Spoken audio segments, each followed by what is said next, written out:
Hey everyone, Jeremy here from my kitchen for our Cooking at Home series, and we have another delicious and easy recipe for you today. And I'm Steph Gladman, your registered dietitian at the ELLICSR Kitchen. I'm here from my own home as well. And today we're going to talk a little bit more about proteins. A lot of my patients, I find that, while they're great at including vegetables or fruit and grain products, sometimes they lack protein in their meal, especially for those who are more plant-based or those desiring to be more plant-based. So we're going to focus on chickpeas, which is a great option. It's a plant-based protein. Got lots of fiber, and protein is really important, especially for those who are experiencing fatigue. So that tiredness that sometimes occurs for many different people, whether it's from cancer treatment or the cancer itself, and it's known as cancer-related fatigue. It's something that doesn't necessarily go away by taking a rest, or it's not onset by some sort of activity, and it's very normal. It can be very stressful for a lot of people because it's persistent, and it can be something that a lot of people struggle with. And although there's many different factors as to why somebody might experience fatigue, and a lot of different things that somebody can do, food does play a role. And one of those things that is important to do is making sure that you get enough protein throughout the day. So I always tell people that it's really important to, eat throughout the day. And every time you eat, whether it's a small snack, a small meal, or maybe, more of a heavier meal, to make sure that you are getting some sort of protein. And that could be an egg, it could be cheese, it could be nuts, yogurt, chickpeas, poultry, fish. These are just some examples. But we're going to look at a recipe today that really focuses on the main event being chickpeas. Awesome. Yeah. So this is our version of making like a baked falafel. This is by no means the traditional way, but we broke it down just to make it a little bit simpler for you at home. And the way I have it organized here, and I'll get you in close to my ingredients, is we have a dried bean, and we're using obviously chickpeas today. That can be any canned bean. Okay, so we've done this before with white kidney beans. You can do this with black beans, whatever, cooked canned bean that you have. Even if it's a dried bean that you've already cooked in advance, you can use that as well. So any bean will work. Then we're going to need a dry component. So breadcrumbs are great. Flour, you can use a little bit of flour. I don't have breadcrumbs, so I have some crackers. So I'm just using a couple tablespoons of crackers, and that's gonna help to be that dry component that's gonna pull in any excess moisture, because we don't want these to be too wet. So we do need something dry. We also need a fat. Right? A little bit of that fat is going to help with the flavor. So we're using tahini today, which is a sesame seed paste. But if you have like almond butter or peanut butter or even just some olive oil, that'll work really well as your fat. Then the fourth thing is acidity. So acidity is also going to help to punch the flavor. It's going to help to brighten things up a little bit. We're using lime juice. You can use lemon, orange. You can even use a little bit of vinegar. If you have like apple cider vinegar or red wine vinegar, use half the amount that you would with citrus, but you can use that as well. And then the last thing is flavor, whatever you want to flavor it with. So I have a little bit of cilantro, so we're going to use that. I found a shallot. I'm going to throw that in. Garlic would be awesome. I ran out of all my garlic, but that would be awesome. Any dried spices. So I have a little bit of, this is some cumin and some chili powder. I'm gonna throw that in, and that's about it. So any bean, any dry, any fat, any acid, and then any flavor, okay? You stick to those components and you can swap any of these ingredients in and out. Okay, so to make it super simple, we're gonna start off with any of our dry stuff first. So crackers are going to go in to our food processor. I'm gonna pulse it up. It's gonna get loud.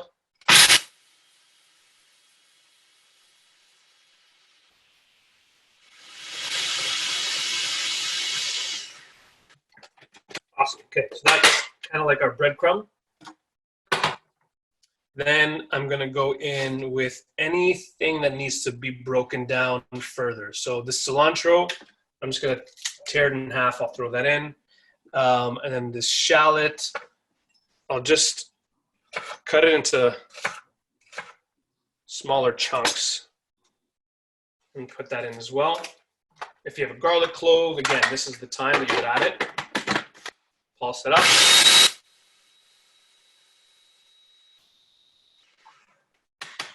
Now that's broken down, and it smells like super fragrant. So I don't know if you can, obviously you can't smell it, but you can see it. Everything's broken down. And then we're gonna add everything else. So, can of beans goes in. Jared, did you drain them? The beans? Yeah, drained and rinse. I mean, it's something that, I know Steph talks about all the time. But especially here, you want them to be very dry. You do not want this to be a wet mixture. So in addition to getting rid of that salt, we're going to drain it and rinse it to make it a little drier. Okay, we're going to add the tahini. And I've made these before with like just peanut butter, simple peanut butter, and they come out really, really good. So it doesn't have to be super fancy. This, by the way, is not how I cook at home all the time. It's a little more disorganized. So don't worry if things are all over the place. Any dry spices that you like? So again, I got a little heat from the chili and some cumin there. And a little lime juice. Again, that acidity is going to help with the flavor. It's going to help to brighten things up. And it's just a little bit. So I'm not making this too wet, but that breadcrumb or that flour, those crackers are going to help to absorb any extra moisture there. And then we'll put just a little pinch of salt in there. And this is an ingredient that if you have it, it's nice to add. This is baking powder. So if you're already baking already and you have it around, just add about a teaspoon of baking powder, and it helps to make them a lot fluffier. So I find that it's a nice little trick. All right, and then we're gonna pulse these up. Now keep in mind, we're not making hummus here. I don't want it like super, super smooth, but until most of it is broken down and sort of finely ground.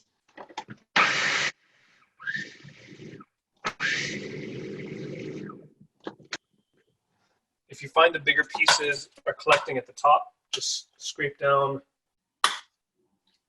sides. We'll do that again.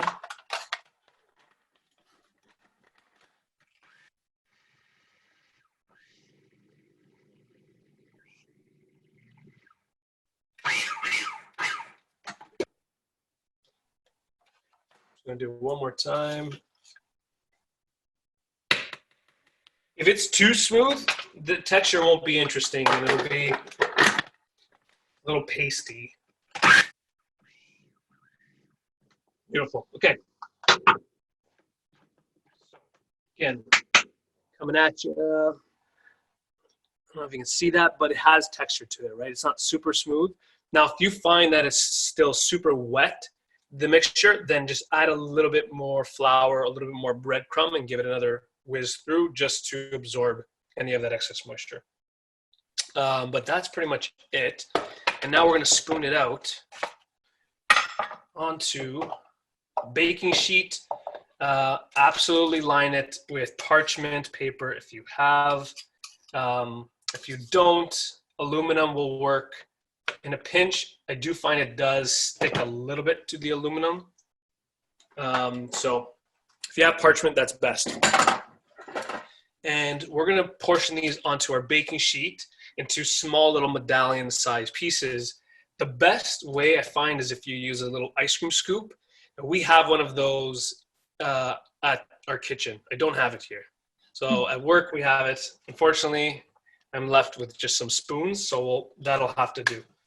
So we'll take about a spoon-sized mixture like this, and I'll take the other spoon, and I'll just sort of press it until it hits almost, it shapes into like almost like a little, I don't know, how would you describe this, Steph? Like a little puck. Yeah, it's almost like a little oval, almost like a pine cone, I guess. Yeah, and they don't have to be perfect. No, not at all. You know, could you use like a loaf, or you want it to be in like smaller? Oh yeah, that's a great point. Yeah, you can make almost like a chickpea meatloaf kind of thing, and you can bake it like that. I would keep it pretty thin because I want it to cook evenly. Right, and get like kind of crispy too. Which is nice. Exactly. Yeah. So you can definitely put it in a loaf pan. Just flatten it a little.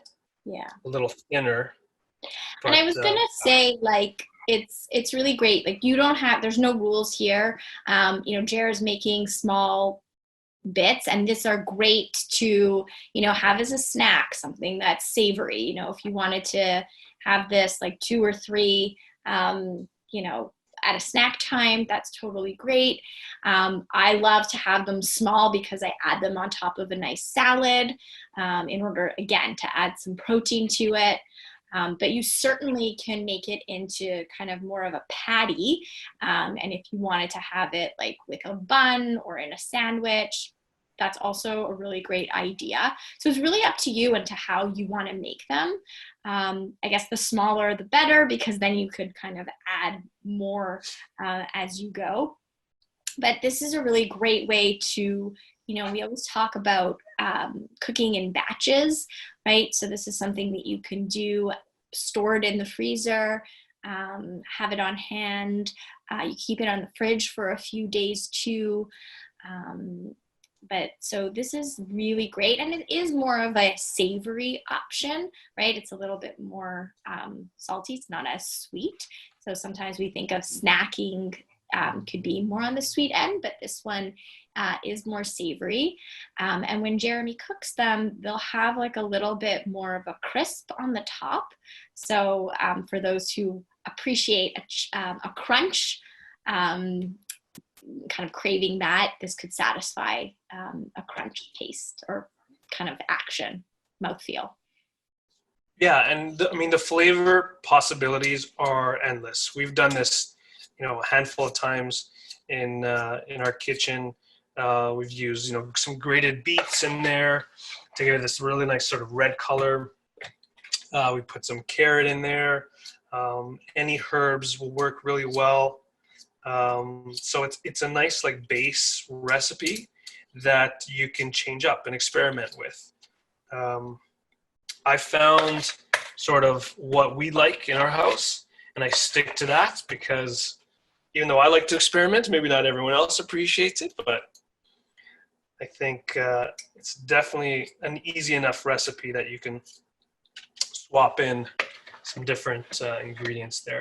And like Steph mentioned, to freeze them, these freeze exceptionally well. So absolutely go ahead and double the batch or quadruple the batch. Make, you know, if you're spending that energy to cook that day, you might as well make the most of it and just make a larger amount and then freeze the rest. So after you bake them, what I would do is keep them on a pan like this, like a cooled pan, and then freeze them individually for about an hour, 2 hours until they're nice and solid, and then transfer them to a freezer bag. Okay, so these guys are done, ready to go. Now, I didn't add any olive oil to the mixture. I'm going to add just a touch. Now on top, I'm just doing like a little kind of drizzle. And this is just going to help with the browning. It's going to give it a really nice color. Beautiful. And that goes into the oven. So 375 degrees Fahrenheit, and we're gonna bake these for about 25 minutes until they're golden brown. If you notice that you're getting some nice color on the bottom of the pan, you can flip them halfway through as well so that you get even color on the bottom and on the top. All right, so that is going in, and we'll see you in about 25 minutes. All right. Okay, so 25 minutes is done, and again, you should be able to smell the falafel, but they are beautiful. So that is what we're looking for. And I just flipped one. You can see that sort of golden brown color. That is exactly what we want. They're holding their shape, but even if they're a touch fragile now, let them cool and they'll come together a little bit better. At this point here, leave it, let it cool, and then you can freeze them and then save them for another time. But super delicious, super easy falafel. And that's it.